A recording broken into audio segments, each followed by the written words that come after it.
wind howled through the desolate landscape, carrying with it a sense of foreboding. At the edge of an ancient, crumbling gateway stood a figure, silent, unmoving, the guardian. He had stood here for countless ages, watching, waiting, his eyes never leaving the threshold between life and death. A gate, not just of stone and iron, but of fate itself. They called him the Eternal Watcher, but few knew the true weight of that title. Long ago, when the world was young and the gods still walked among mortals, the first gate was built.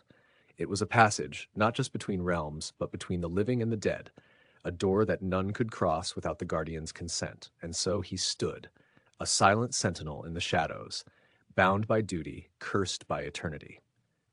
There were stories told about him. Some said he was a fallen god, exiled to this place as punishment for a forgotten crime.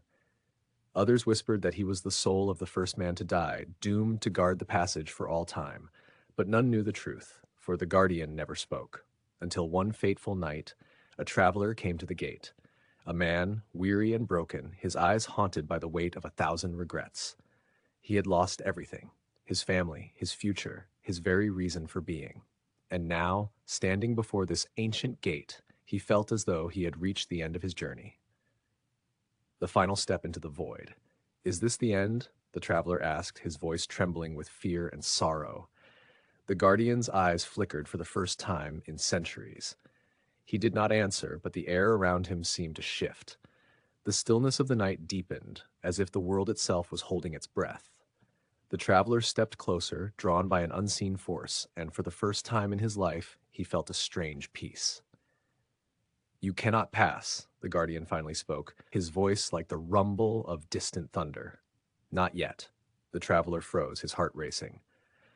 "Why?" he demanded. "What am I waiting for?"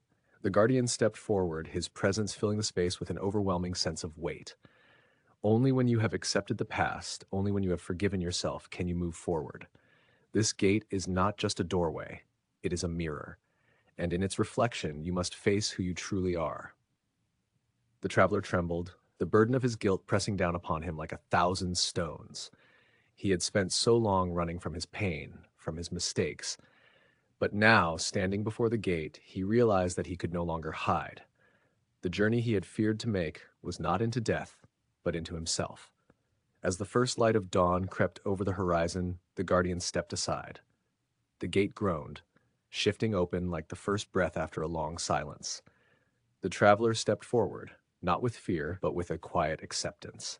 And as he passed through the threshold, he understood. The guardian had not been his enemy. He had been his guide. If this story resonated, please like, share, and subscribe to help the channel grow. Leave a comment below and share your thoughts.